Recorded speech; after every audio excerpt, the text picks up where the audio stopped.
Ticket கையில் வந்த உடனே ஒரு வழியாக ஃப்ளைட்டில் போய் உட்காந்துடலாம்ப்பா அப்படின்னு நாங்கள் எங்களோட டெஸ்டினேஷன் ஹாலிடேக்கு பறக்கிறதுக்காக ரெடி ஆகிட்டோம். போகிற வழியில் பார்த்தீங்கன்னா டிக்கெட்டை கையில் வச்சு என் பொண்ணு ஒரே வித்தை காட்டிட்டு இருந்தாங்க. எனக்கு தான் டிக்கெட் என்னோட நேம் போட்டிருக்காங்க அது இதுன்னு சொல்லி ரொம்பவே அலப்பறை பண்ணிட்டு இருந்தா.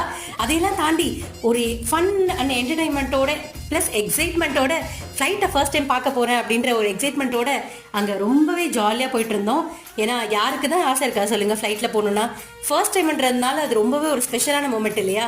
ஒரு வழியாக உள்ளே போய் உட்காந்துட்டோம். உட்காந்தா பார்த்தீங்கன்னா விண்டோ சீட் எனக்கு கிடைக்கலங்க. என்னோட பையனுக்கும் பொண்ணுக்கும் தான் கிடச்சிது. என் பொண்ணு என் பக்கத்தில் உட்காந்துருந்தா, என் பையன் ஃப்ரெண்ட் சீட்டில் உட்காந்துருந்தான்.